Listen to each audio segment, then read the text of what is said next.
Hello दोस्तों, स्वागत है आपका हमारे चैनल स्मार्ट एजुकेशन क्लासेस में। और आज का ये वीडियो आपका एडिट जूनियर हाई स्कूल भर्ती 2021 सामाजिक अध्ययन का है, जिसमें हमें देखना है स्वाधीनता आंदोलन। तो इसमें हम जो है गांधी जी के द्वारा चलाए गए कुछ आंदोलन देखेंगे, कुछ घटनाएं हैं जैसे आपकी चोरा चोरी कांड की घटना होती है, असहयोग आंदोलन होता है, लाहौर अधिवेशन होते हैं। तो इन सबको हमें देखना है। ये आपका वीडियो रहेगा, बिल्कुल बेसिक कवर किया जाएगा इसमें, लेकिन इसकी गहराई में हम जाएंगे। जो आपका जनरल पेपर कवर करेंगे ना, उसमें हम ये सारे आंदोलन काफ़ी अच्छे से कवर करेंगे। एक भी आंदोलन आपका नहीं छूटेगा, क्योंकि उसमें भी आपका टॉपिक दिया है पहले पेपर में, जो है एक ये लिखा है कि भारतीय राष्ट्रीय आंदोलन। तो उसमें हम ये कवर करेंगे, तो बिल्कुल भी टेंशन ना लीजिएगा। वीडियो अच्छा लगे तो लाइक शेयर करें, चैनल को सब्सक्राइब नहीं किए हैं तो सब्सक्राइब भी करिए। और ये आपकी बुक्स हैं जिनसे आपको कंटेंट प्रोवाइड कराया जा रहा है। इसमें हम जो कक्षा 8 का है ना आपका, तो इसमें जो दिया गया है वो हम कवर करने वाले हैं, क्योंकि इससे प्रश्न बेसिक सा बनेगा और बाकी हम कवर तो पूरा करेंगे। ये 9वां पार्ट है आपका भारत का स्वाधीनता आंदोलन, और यही आपके सिलेबस में दिया गया है। शुरुआत करते हैं। तो देखिए, इसको बिल्कुल आराम से पढ़ना है, क्योंकि हमें जो है कम से कम जो 6, 7, 8 की आपकी बुक्स हैं उनको एक बार जो है रीडिंग जरूर करिएगा उनकी, अगर आपके पास बुक उपलब्ध हो जाए। वैसे हमने सारा कुछ इसमें कवर करा दिया है, आपका प्रश्न नहीं छूटेगा। चलिए, 20वीं शताब्दी के प्रारंभ से ही भारतीय स्वाधीनता आंदोलन की दिशा और तरीकों में जो है काफ़ी बदलाव आया। इन दिनों महात्मा गांधी दक्षिण अफ्रीका में थे, ठीक है ना, लौटे नहीं थे अभी। वहाँ भी अंग्रेज गैर अंग्रेजियों से भेदभाव करते थे। गांधी जी को भी उनके भेदभाव को सहना पड़ा था। आपने देखा होगा कि ट्रेन में जो है उन्हें एक बार, मतलब देखिए वही लिखा है आगे कि जब वह रेलगाड़ी के उस डिब्बे में बैठे थे जिसमें सिर्फ अंग्रेज बैठ सकते थे, तो गांधी जी के पास इस डिब्बे में बैठने का टिकट भी था, फिर भी उन्हें जो है गाड़ी से उतार दिया गया था, इसलिए क्योंकि वह श्वेत नहीं थे। तो देखिए, इतना जो है भारतीयों को वहाँ पर जुल्म सहना पड़ रहा था, जबकि एक गांधी जी वकील थे। तो मतलब सोचिए कि आम जनता की वहाँ पर क्या हालत होती होगी। वहाँ भारतीयों के साथ रंग भेदी सरकार के दुर्व्यवहार को देखकर गांधी जी ने सत्याग्रह प्रारंभ किया, और अंत में अंग्रेजी सरकार को झुकना पड़ा था। और 1915 में महात्मा गांधी जी भारत लौटते हैं। कब लौटते हैं? 9 जनवरी को। और उस दिन जो है क्या मनाते हैं हम, जो है प्रवासी भारतीय दिवस भी हम मनाते हैं। तो ये भी चीज़ आपको याद रखनी है। गांधी जी का नेतृत्व 1919 से लेकर 1935 ईस्वी तक। प्रथम विश्व युद्ध के समय महात्मा गांधी जी के नेतृत्व में भारतीयों ने अंग्रेजों की बहुत सहायता की। गांधी जी ने सोचा कि इस युद्ध की समाप्ति पर अंग्रेज देश को आज़ाद कर देंगे, लेकिन ऐसा नहीं हुआ। अंग्रेजों ने कहा कि आप हमारा सहयोग करिए विश्व युद्ध में और हम आपको जो है स्वतंत्र कर देंगे। तो लेकिन उन्होंने ऐसा नहीं किया, वो तो वैसे ही थे, जबान से झूठे। तो ब्रिटिश सरकार ने कांग्रेस और क्रांतिकारियों की बढ़ती हुई शक्ति का दमन करने के लिए मार्च 1919 ईस्वी में एक रॉलेट एक्ट पास कर दिया, जिसके अंतर्गत सरकार किसी भी व्यक्ति को बिना मुकदमे के जो है कैद कर सकती थी। गांधी जी ने फरवरी 1919 में इसके विरोध में जो सत्याग्रह आंदोलन प्रारंभ किया था। पूछा जाए कि सत्याग्रह आंदोलन किसके विरोध में हुआ था, तो 1919 का रॉलेट एक्ट के विरोध में ये हुआ था। चलिए, अहिंसा और सत्याग्रह की बात करें, ये सब हम आगे जो है पेपर 1 में काफ़ी डिटेल में पढ़ेंगे। स्वराज के लिए अंग्रेजों की हत्या करने का रास्ता सबको उचित नहीं लगता था। हिंसा व हत्या का विरोध करने वालों में गांधी जी प्रमुख थे। गांधी जी क्या थे? अहिंसा के पक्षधर थे। उनका मानना था कि अगर हमारी बात सत्य है तो बिना जोर जबरदस्ती व हिंसा के भी उसे प्राप्त करना चाहिए। अतः हमें सत्य के लिए सिर्फ आग्रह करना चाहिए, हिंसा नहीं करनी है, ठीक है। सत्य को हिंसा से प्राप्त करने की कोशिश नहीं करनी चाहिए। गांधी जी ने सत्याग्रह करने के कार्यक्रम बनाए, और अन्याय करने वालों का सहयोग न करना ही असहयोग कहलाता था, और अनुचित लग रही बातों को मानने से इनकार कर देना ही अवज्ञा कहलाता है। चलिए आगे इसको जूम कर लेते हैं। गांधी जी को तो हमने सभी ने देखा ही है। चलिए अब ठीक है। गांधी जी ने राष्ट्रीय आंदोलन में अंग्रेज शासन से सहयोग और अवज्ञा का तरीका जोड़ा। जब गांधी जी ने राष्ट्रीय आंदोलन में शामिल हुए तो उस आंदोलन में एक नया मोड़ आया। गांधी जी लोगों की छोटी छोटी व ठोस दिक्कतों को हल करने के लिए आंदोलन छेड़ते थे। वह अंग्रेज सरकार से मांग करते थे कि लगान कम करें, नमक पर कर हटाएं, जंगल के उपयोग पर पाबंदी हटाएं, शराब की बिक्री बंद करें।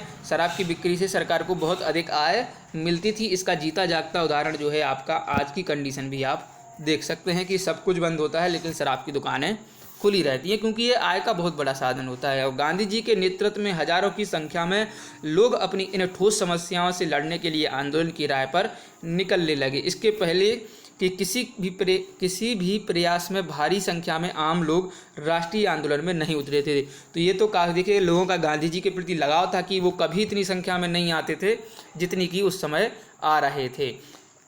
चलिए अगले पेज की तरफ बढ़ेंगे। इन्हें बस हमें कहानी जैसा पढ़ के चल रहा है। गांधी जी ने ही देश में जो है छुआछूत मिटाने का अभियान शुरू किया ताकि लोग जो है नया राष्ट्र बनाने के आंदोलन में शामिल हो सकें। ये कहानी दी गई है कि एक बार गांधी जी दक्षिण अफ्रीका में रेल यात्रा कर रहे थे। वे उस डिब्बे में बैठ गए जो गोरे लोगों के लिए आरक्षित था। उन्हें एक गोरे ने जो है डिब्बे से बाहर धकेल दिया और कहा कि ये काला भारतीय उनके डिब्बे में यात्रा कैसे कर सकता है, जबकि उनके पास टिकट भी थी। यह उनका सरासर अपमान था। उन्होंने महसूस किया कि गोरे लोगों ने में उनके आत्मसम्मान और गरिमा के प्रति बिल्कुल आदर नहीं था, इसलिए उन्होंने गांधी जी के लिए डिब्बे से बाहर धकेल दिया। इस कटु अनुभव ने गांधी जी को भारतीयों की गरिमा के उत्थान और अन्याय से लड़ने की प्रेरणा दी थी। ठीक है, चलिए ये भी आप पढ़ सकते हैं।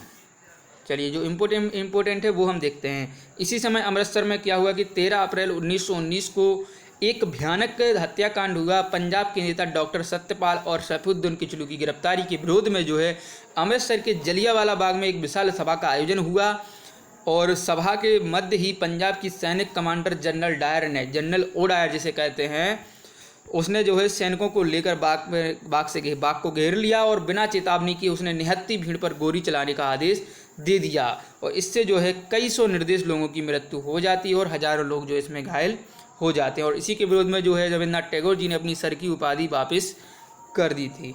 तो पूछा जाता है कि सर की उपाधि किसके विरोध में की थी, तो जलियांवाला बाग हत्याकांड के बारे में। उस समय कमांडर कौन था, जनरल डायर था। असहयोग आंदोलन देखिएगा 1920 से 1922 ईस्वी।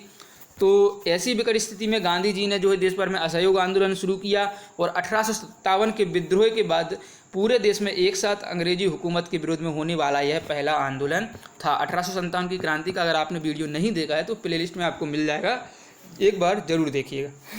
चलिए यह इस आंदोलन के द्वारा घटित होने वाली कुछ गतिविधियों की झलकियाँ देखिएगा। अंग्रेजों को भारतीयों में सरकार चलानी है तो खुद चलाएं। अंग्रेजों को भारत में सरकार चलानी है तो वो खुद चलाएं, हम उनका मदद नहीं करेंगे, हम क्यों उनका शासन संभालें। यह कहते हुए कई लोगों ने सरकारी पदों से इस्तीफा दे दिया और अनेक छात्रों ने सरकारी स्कूल छोड़ दिए और स्वदेशी स्कूल में भर्ती हो गए और अंग्रेजी कपड़े व शराब की दुकानों पर धरने दिए गए। अंग्रेजी चीज़ों के बहिष्कार के साथ साथ स्वदेशी चीज़ों को भी बढ़ावा देने की कोशिश भी की गई।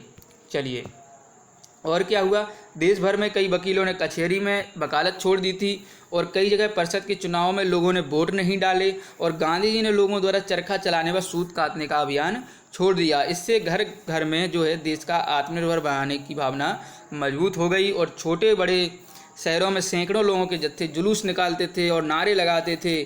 ठीक है ना, पुलिस के आगे गिरफ्तारी देते थे कि मतलब इतने लोग गिरफ्तार होते थे कि कह नहीं सकते। देखिए ये होली जल रही है कपड़ों की, ठीक है ना, पुलिस के आगे गिरफ्तारी देते, पुलिस ने रोकती, उन पर लाठियां बरसाती, पर लोग पुलिस पर हाथ भी नहीं उठाते। एक जत्था पिटते हुए गिरफ्तार हो जाता तो उसके पीछे दूसरा जत्था इंकलाब जिंदाबाद के नारे लगते थे। ठीक है ना, चलिए चरखा चला चला के हम स्वराज लेंगे और महात्मा गांधी जी के जय के नारे लगाते हुए आता और शांतिपूर्वक गिरफ्तारी देता। अंग्रेज शासन की इस हिंसा का मुकाबला लोग शांति और दृढ़ता सत्य के लिए आग्रह करते। लेकिन होता आगे देखिए 1921 में इंग्लैंड का राजकुमार भारत की यात्रा पर आते हैं तो उनका बहिष्कार किया गया। लोग उनके स्वागत में नहीं गए और बम्बई शहर में उस दिन हड़ताल रही। दूर दराज के इलाकों में गांव-गांव से गांधी जी की खबर फैल गई। ठीक है ना, किसान आदिवासियों मजदूरों ने भी यह जोश भर दिया कि अब चंद दिनों में अंग्रेज राज्य खत्म हो जाएगा, गांधी जी का स्वराज का सपना पूरा होगा। ठीक है, इस तरह देश भर में उथल पुथल मच गई और लोगों में अन्याय और अत्याचार के खिलाफ अपने अधिकारों के लिए लड़ने की जो है ज़बरदस्त भावना उमड़ पड़ी। तो देखिए काफ़ी जो है चीज़ें घट रही थी, लेकिन इसी बात बीच क्या होता है कि चोरा चोरी कांड, ठीक है ना, चोरी चोरा कांड होता है। आप घटना कहेंगे इसे। 5 फरवरी 1922 ईस्वी में क्या हो कि उत्तर प्रदेश के गोरखपुर जिले में चोरा चोरी नामक स्थान पर किसान थाने पर अपने विरोध प्रदर्शन के लिए आए थे, लेकिन पुलिस ने उनके एक साथी को बहुत मारा था। जब वे थाने पर आए तो पुलिस ने उन पर भी गोली चलानी शुरू कर दी और गुस्से में आकर किसानों ने थाने में आग लगा दी। और इस घटना में गांधी जी जो है काफ़ी दुखी होते हैं, क्योंकि पुलिस वाले जल जाते हैं। और 12 फरवरी 1922 तारीख याद रखिएगा, उन्होंने जो है असहयोग आंदोलन जो है स्थगित करने का निर्णय लिया। उनका मानना था कि हिंसा से स्वाधीनता प्राप्त नहीं की जा सकती है। इसके अनुसार यानी कि उनके अनुसार किसी भी उद्देश्य की प्राप्ति के लिए अपनाए गए तरीके भी महत्वपूर्ण हैं। अब गांधी जी ने जो है रचनात्मक कार्य करने का विचार इन्होंने बना लिया, ठीक है ना, करने का निश्चय किया। और इसने जो है हाथ से कताई बुनाई, छुआछूत का निवारण और सांप्रदायिक एकता स्थापना आदि ऐसे कार्य किए गए, ठीक है ना। इस प्रकार जब असहयोग आंदोलन ठंडा पड़ गया तो अंग्रेज सरकार ने इस अवसर का लाभ उठाया और गांधी जी 10 मार्च 1922 को कैद कर लिए गए और उन्हें 6 वर्ष की सज़ा दे दी गई। तो यद्यपि असहयोग आंदोलन असफल रहा, लेकिन इसके कारण जो है राष्ट्रवादी विचार पूरे देश में फैल गए थे, ठीक ना। यानी कि जो है मतलब जो युवा वर्ग था वो काफ़ी प्रभावित हो गया था। और सशस्त्र क्रांतिकारी का योगदान देखिए, ये हैं आपके राम प्रसाद बिस्मिल जी। चलिए, प्रथम विश्व युद्ध के दौरान क्रांतिकारी आंदोलनकारियों को बुरी तरह कुचल दिया गया था। बहुत से नेता जेल भेज दिए गए थे और शेष इधर उधर बिखर गए थे। और 1920 ईस्वी के प्रारंभ में क्रांतिकारियों को जेल से रिहा कर दिया जाता है। और इसके जो है कुछ समय बाद ही कांग्रेस ने असहयोग आंदोलन छेड़ दिया, ठीक है। क्रांतिकारी सशस्त्र क्रांति का जो है रास्ता छोड़कर असहयोग आंदोलन में शामिल हो गए थे, किंतु असहयोग आंदोलन जब एकाएक वापस ले लिया गया तो क्रांतिकारियों की उम्मीदों पर तो पानी फिर गया और इन क्रांतिकारियों ने पुनः अपना क्रांतिकारी संगठन बनाना प्रारंभ कर दिया। और इनके नेता प्रमुख थे आपके क्रांतिकारी सचिंद्र नाथ सान्याल, राम प्रसाद बिस्मिल और योगेश चंद्र चटर्जी। चलिए, तो ये थे। चलिए आगे देखिए क्या होता है। काकोरी कांड की बात करते हैं तो आपका जो है अक्टूबर 1924 ईस्वी में क्रांतिकारी युवकों का कानपुर में एक सम्मेलन हुआ और हिंदुस्तान रिपब्लिक एसोसिएशन, ठीक है ना, 1924 में बनती है आपकी HRA, शॉर्ट में याद रख सकते हैं, हिंदुस्तान रिपब्लिक एसोसिएशन, ठीक है ना। इसका गठन किया गया और क्या हुआ, इसमें देश के जो है अंग्रेजी सत्ता को जड़ से उखाड़ फेंकने तथा भारत को स्वतंत्र कराने का संकल्प लिया इन्होंने। और क्या हुआ कि संघर्ष छेड़ने के लिए धन का अभाव था, क्योंकि भाई कोई भी चीज़ आपको करना है तो पैसा तो चाहिए, बिना पैसे के नहीं, इनकी हथियार तो खरीदने पड़ेंगे। तो 9 अगस्त 1925 तारीख याद रखिएगा, लखनऊ के निकट काकोरी में एक रेलगाड़ी रोककर, ठीक है ना, सरकारी खजाने को इन्होंने अपने अधिकार में ले लिया। बाद में वे पकड़े भी गए। इस लूटकांड में पंडित राम प्रसाद बिस्मिल, रोशन सिंह, राजेंद्र लाहिड़ी तथा अशफाक उल्ला खां को फांसी दी जाती है और अन्य व्यक्तियों को आजीवन कारावास की सज़ा देकर अंडमान भेज दिया जाता है। जो आपका काला पानी की सज़ा होती है ना, सेलुलर जेल भी आपकी है कई, तो 2 जगह भेजते थे कुल मिला के। चलिए, 17 लोगों की लंबी सजाएं सुनाई गई और चंद्रशेखर आज़ाद उसमें फरार हो गए, क्योंकि आज़ाद बिल्कुल आज़ाद थे। वो कहते थे कि हिंदुस्तान में ऐसी कोई जेल नहीं बनी है अंग्रेज़ों द्वारा कि जिसमें वो कैद किए जा सकें, और ऐसी कोई गोली नहीं बनी है जो उन्हें मार सके। चलिए, लाहौर कांड होता है कि भगत सिंह और राजगुरु ने दिसंबर 1928 में साइमन कमीशन का विरोध करते हुए लाला लाजपत राय को लाठी से चोट पहुंचाने वाले पुलिस का नेतृत्व करने वाले उच्च अधिकारी सॉन्डर्स की जो है हत्या कर दी। सरकारी नीतियों के विरोध में उन्होंने 8 अप्रैल 1929 को भगत सिंह और बटुकेश्वर दत्त ने दिल्ली की केंद्रीय विधानसभा में बम फेंका, क्योंकि अंग्रेज सुन नहीं रहे थे तो ये गए वहाँ पर बम फेंका। बम में ऐसी जगह फेंका था कि कोई मार नहीं, उनका उद्देश्य था कि हमें मारना नहीं है, हमें गिरफ्तारी देनी है और हिंदुस्तान में अपनी आवाज़ उठानी है, क्योंकि इनकी आवाज़ कोई सुन नहीं रहा था। तो ऐसे जब ये असेंबली में करेंगे ना तो अखबारों में निकलेगा और छापे जाएंगे, ठीक है ना। तो इन्होंने बम फेंका और फिर अपनी जो है पर्चे फेंके पूरे में और फिर इंकलाब जिंदाबाद के नारे लगाए। क्यों लगाए थे? क्योंकि बहरी सरकार जो थी अंग्रेज वो सुन नहीं रही थी। और बम से नुकसान नहीं हुआ, वहाँ से दोनों भागे नहीं, भाग सकते थे लेकिन भागने गए ही नहीं थे। पुलिस ने उन्हें गिरफ्तार कर लिया। भगत सिंह और उनके साथियों पर सॉन्डर्स हत्याकांड से संबंधित मुकदमा लाहौर में चलाया गया और 7 अक्टूबर 1930 को भगत सिंह, राजगुरु और सुखदेव को जो है फांसी की सज़ा सुनाई गई और लाहौर में उनको 23 मार्च 1931 को फांसी दी गई। यह मुकदमा लाहौर कांड के नाम से भी प्रसिद्ध है। चलिए, सत्ता के दमन धीरे धीरे क्रांतिकारी आंदोलन को निर्बल कर दिया और 27 फरवरी 1931 ईस्वी को इलाहाबाद के प्रयागराज में अल्फ्रेड पार्क में मुठभेड़ के दौरान जो है चंद्रशेखर आज़ाद शहीद हो गए। किसी इनका एक मुखबिर था, इन्हीं का एक दोस्त था जो कि अंग्रेज़ों से मिल गया, तो उसने ये सूचना दे दी कि भाई आज़ाद यहाँ पर बैठे हैं और आप आ जाइए। तो ये घटना हुई थी। लेकिन देखिए उन्हें गिरफ्तार नहीं कर पाए, तो उनके पास एक गोली रहती थी, ऐसा कहा जाता है, जिससे वो केवल स्वयं के लिए रखते थे कि जब कहीं रास्ता नहीं बचेगा तो उनका काम ये गोली करेगी। ठीक ना। बाद में इतनी दहशत थी इनकी कि मतलब इनको गोलियों से भी मार दिया अंग्रेजों ने, तब भी इनके पास जाने से डर लग रहा था कि कहीं उठकर जो है ये पुनः आक्रमण ना करने। तो ऐसा दहशत थी क्रांतिकारियों की। चलिए, बाद में अल्फ्रेड पार्क का नाम जो है शहीद चंद्रशेखर आज़ाद पार्क है, और आज़ाद की मृत्यु के बाद पंजाब, यूपी और बिहार में क्रांतिकारी आंदोलन लगभग समाप्त से हो गए थे। चलिए, इसके बाद देखिए आपका सविनय अवज्ञा आंदोलन 1923 से 1932, साइमन कमीशन। सन 1928 में अंग्रेज सरकार ने भारतीय जो है शासन अधिनियम 1919 की समीक्षा करने के लिए साइमन कमीशन नामक व्यक्ति के नेतृत्व में एक समिति बनाई, और इस समिति में एक भी भारतीय नहीं था। इससे बिल्कुल स्पष्ट हो गया था कि अंग्रेज सरकार यह मानने को तैयार नहीं थी कि भारत के लोगों को अपने देश का शासन चलाने का अधिकार होना चाहिए। इसलिए भारत में साइमन जहाँ जहाँ गया वहाँ उसके विरोध हुआ और जुलूस निकले, हड़तालें हुई, ठीक है ना, और साइमन वापस जाओ के नारे से सारा शहर गूंज उठता था। चलिए, तो इसे श्वेत कमीशन भी कहा गया था, क्योंकि जो है इसमें सारे लोग जो है अंग्रेज थे। ये सारी चीज़ें हम काफ़ी डिटेल में डिस्कस करेंगे आपके पेपर फर्स्ट में। चलिए आगे, लाहौर अधिवेशन और पूर्ण स्वराज की मांग।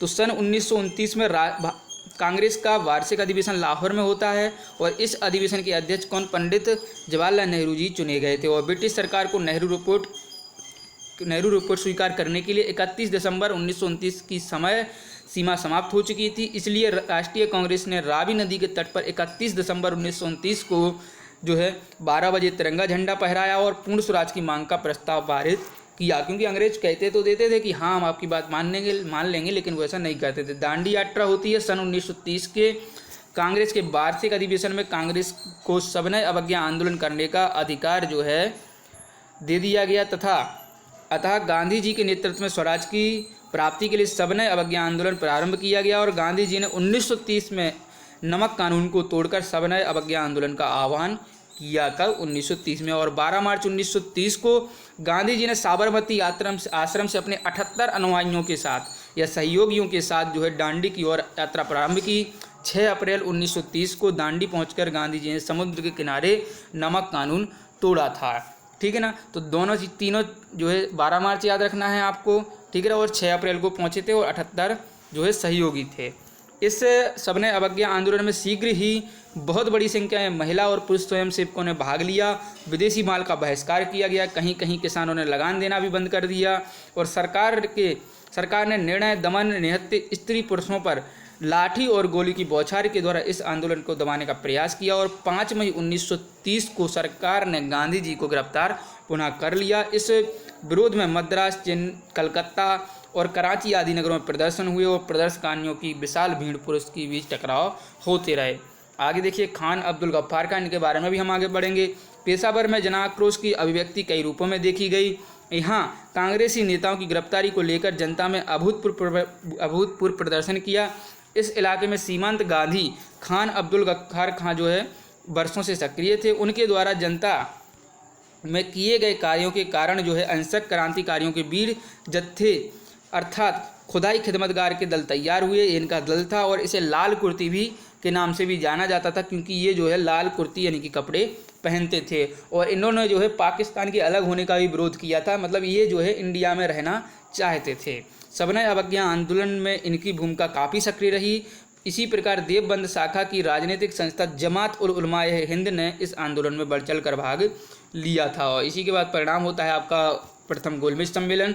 तो इसी बीच 1930 ईस्वी में 1930 में ब्रिटिश सरकार ने लंदन में भारतीय नेताओं का पहला गोलमेज सम्मेलन आयोजित किया। इसका उद्देश्य साइमन कमीशन की रिपोर्ट पर विचार करना था। चलिए, कांग्रेस ने इस सम्मेलन का बहिष्कार किया, और आगे होता है, लेकिन दूसरे वाले में जो है गांधी जी चले जाते हैं, और फिर जब उनकी बात नहीं सुनी जाती है तो फिर वो आगे नहीं जाते हैं। और 5 मार्च 1931 को सरकार और कांग्रेस में एक समझौता हुआ है, जिसे गांधी इरविन समझौता भी कहा जाता है। डेट याद रखिएगा, 5 मार्च 1931। गांधी जी ने सितंबर 1931 में दूसरे गोलमेज सम्मेलन में भाग लिया। उस सम्मेलन में गांधी जी को कोई सफलता प्राप्त नहीं हुई। सम्मेलन से वापस लौटने पर गांधी जी ने 1932 में सविनय अवज्ञा आंदोलन प्रारंभ किया, और सरकार ने गांधी जी को बंदी बना लिए। द्वितीय गोलमेज सम्मेलन में दलितों के लिए अलग निर्वाचन की व्यवस्था की गई थी। इससे गांधी जी को आघात हुआ और उन्होंने आमरण अनशन प्रारंभ कर दिया था। अंततः क्या हुआ कि डॉक्टर अंबेडकर और गांधी जी के मध्य होता है पूना पैक्ट, जिसे हम पूना समझौता कहते हैं, ठीक है ना। इसके अनुसार दलितों के लिए विधानमंडलों में स्थान सुरक्षित कर दिए गए, यानी कि अलग से निर्वाचन नहीं होगा। पृथक निर्वाचन का निर्णय समाप्त कर दिया गया और 1934 ईस्वी में गांधी जी ने अपना आंदोलन बंद कर दिया और वह कांग्रेस से त्यागपत्र देकर हरिजनों के उद्धार में जुट गए। चलिए कुछ और देख लीजिए।